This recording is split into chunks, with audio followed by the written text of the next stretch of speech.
महोदय धन्यवाद. नियम 293 वरती बोलत असताना शासनाचं अभिनंदन करत असताना आदरणीय कृषी मंत्र्यांचं मामाचं अभिवादन करत असताना त्यांना काही प्रश्न आणि काही शेतकऱ्याच्या भावना, मी शेतकऱ्याचा मुलगा असल्यामुळं मामांना माहिती आहे आणि आमचं भाग्य आहे की कृषी मंत्री सुद्धा शेतकरी आहेत. जमिनीची अतिशय त्यांना माहिती आहे आणि शेतकऱ्याला किती त्रास होतो तेही त्यांना माहिती आहे. आणि म्हणून या ठिकाणी शासनाने आत्तापर्यंत अनेक योजना आणल्या.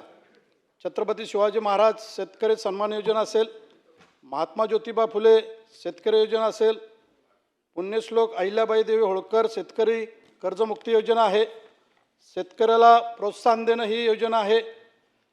आणि महाराष्ट्राचे मुख्यमंत्री एकनाथ शिंदे साहेब असताना नमो शेतकरी सन्मान निधी योजना आणलेली होती.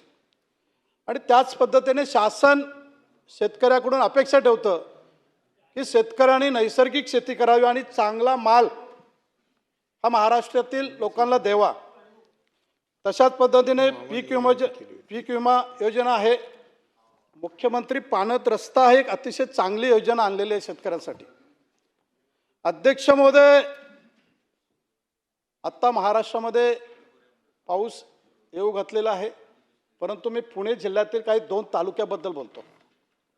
ज्या रस्त्याने आपण येतात ना, त्याच रस्त्याच्या शेजारी मामा पण त्या रस्त्याने येतात, त्याच रस्त्याच्या शेजारी भोर आणि राजगड तालुका आहे. अध्यक्ष महोदय, मध्ये पाऊस येऊन गेल्यामुळे शेतकऱ्यांनी भाताची पेरणी केली आणि वरुण राजा गेल्यानंतर शेतकऱ्यावरती आता दुबार पेरणीचं संकट आलेलं आहे. अध्यक्ष महोदय, तुमच्या माध्यमातून मी कृषी मंत्र्यांना विनंती करेल की कृषी मंत्री महोदय, मी जे भावना मांडतोय एक शेतकऱ्याचं पोरगं म्हणून मांडतोय. मंत्री महोदय, मामा, मला माहिती आहे की तुमचे सचिव तुमचं ऐकत नाहीत, सचिव तुम्हाला घाबरत नाहीत. मामा, माझी विनंती आहे तुम्हाला, या ठिकाणी शेतकऱ्यांचा आणि शेतकऱ्यांच्या लोकांचा विषय इथं असताना काही त्या ठिकाणी बसलेले सचिव सुद्धा शेतकऱ्याची मुलं आहेत. त्यांच्या भावना त्यांना सांगायला पाहिजे होत्या की शेतकऱ्यांच्या भावना आहेत, शेतकऱ्यांवरती अन्याय होतोय, शासन शेतकऱ्यासाठी अनेक योजना आणतंय, परंतु सचिवांना त्याच्या भावना नाही आहेत.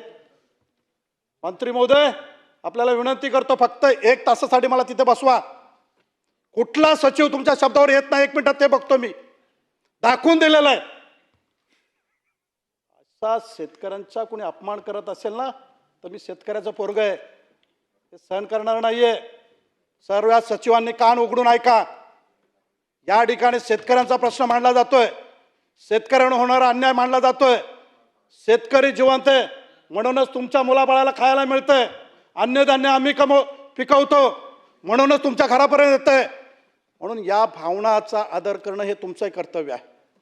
आणि म्हणून अध्यक्ष महोदय, मी तुम्हाला सांगतो, या सर्व योजना राबवत असताना माझा शेतकरी शासन दरबारी अनेक वेळा चपला झिजवतात. मंत्री महोदय, या योजना आपण राबवतो, पण शेतकऱ्यापर्यंत पोहोचतात का नाही ते पाहणं पण आपलं काम आहे. अनेक वेळा पाहिलेलं आहे, भोर तालुक्यामध्ये 16 किलोमीटर 18 किलोमीटर एसटीच्या माध्यमातून तो शेतकरी त्या जातो कार्यालयात. मामा, 2-2 तास बाहेर बसून सुद्धा काही अधिकारी भेटत नाहीयेत. ही मस्ती आहे मामा, ही शेतकऱ्यांचा अपमान आहे मामा. अशा पद्धतीने होणार असेल तर या योजना मामा हे नको आहेत आम्हाला.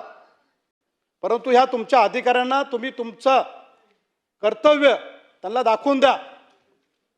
नाहीतर मला 1 वर्षासाठी आहे ना कृषी मंत्री बनवा, मी यांना बरोबर वटणीवर आणतो, शेतकऱ्यांच्या भावनांचा आदर करायला शिकवतो आणि शेतकऱ्यांच्या ज्या योजना आहेत त्यांच्या चरणापर्यंत पोहोचवण्यासाठी यांना वटणीवर आणतो.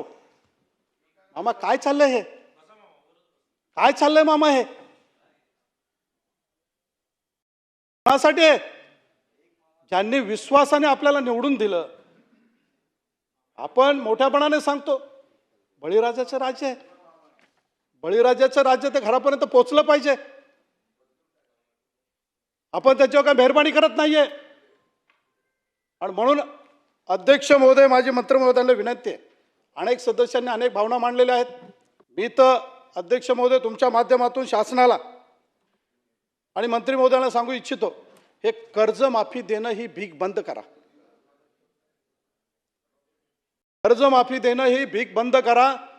अध्यक्ष महोदय, मंत्री महोदय, मामांना विनंती करतो की आत्ता तुमच्या शेतात काम करत असताना पूर्वी 10 वर्षापूर्वी आणि आत्ता खताच्या माध्यमातून असेल, कामगारांच्या माध्यमातून असेल, बैलजोडीची किंमत काय वाढली हे माहिती आपल्याला.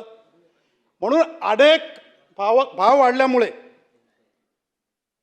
जो माल कमवला जातो, जो उत्पन्न केलं जातं, त्याचा भाव वाढला नाही मामा. म्हणून माझी शासनाला विनंती आहे, आपण या सर्व गोष्टीचा विचार करून आमच्या शेतीमालाला या खर्चावरती आधारित हमीभाव द्यावा. कर्ज देण्यापेक्षा या हमीभावाच्या माध्यमातून शासनाने जर मदत केली तर यांच्यापर्यंत जायची गरज नाही आहे. शासनाला योजना पोचल्या नाहीत असं पण शेतकऱ्यांना ओरडायची गरज नाही आहे. म्हणून आपल्याला या माध्यमातून सांगू इच्छितो की आपण शेतकऱ्यांना वेळेवर खत देऊ शकत नाही आहे, वेळेवर झालेले अवकाळी पावसामुळे नुकसान भरपाई देऊ शकत नाही आहे. आता माझ्या तालुक्यामध्ये दुबार पेरणी आहे, कुणीही सर्वे करायला येत नाही आहे. आणि म्हणून या ठिकाणी शेतीमालाचा होणारा खर्च याच्यावर आधारित शेतीमालाला हमीभाव देण्यात यावा. आणि एकच मागणी करतो की मामा, भोर वेल्ल्याचा आता राजगड तालुका झालेला आहे. भोर आणि राजगड या तालुक्यामध्ये शेतकऱ्यांना शेतीबरोबर आपण जर प्रोत्साहन दिलं, शासनाने जर प्रोत्साहन दिलं, तर जोड व्यवसाय तयार होऊ शकतो. तो आहे बांबू शेती. मामा, मोठ्या प्रमाणामध्ये राजगड या तालुक्यामध्ये बांबूचं उत्पन्न होतं. तुमच्या गावापर्यंत, खाली सोलापूरपर्यंत, मंगळवेढ्यापर्यंत हे संपूर्ण मार्केटमध्ये घेऊन जात असतात. आणि मी मुख्यमंत्र्यांचा आणि शासनाचा आभार मानतो की आमच्या शेतकऱ्यांना येण्या जाण्यासाठी जे रस्ते बनवले, बांधणवाट दिली, त्याबद्दल शासनाचा आभार मानतो की शेतात असलेला माल हा मार्केटपर्यंत बाजारामध्ये नेण्यासाठी हे चांगले रस्ते बनवून दिले. आणि म्हणून या ठिकाणी जर आपण असा जोड व्यवसाय दिलात तर शेतकऱ्यांना जे इतर जमिनीमध्ये भातशेती असेल, आमच्याकडे ऊस कमी आहे, परंतु इतर जे धान्य आहे याच्यामध्ये जे नुकसान होतं, त्या अशा जोड व्यवसायामधून शेतकऱ्याला मदत होईल एवढीच अपेक्षा या ठिकाणी करतो. आणि ज्या शासनाच्या योजना आहेत त्या मामा तातडीने लोकांपर्यंत पोहोचवाव्यात एवढीच या ठिकाणी विनंती करतो आणि थांबतो. धन्यवाद. जय किसान.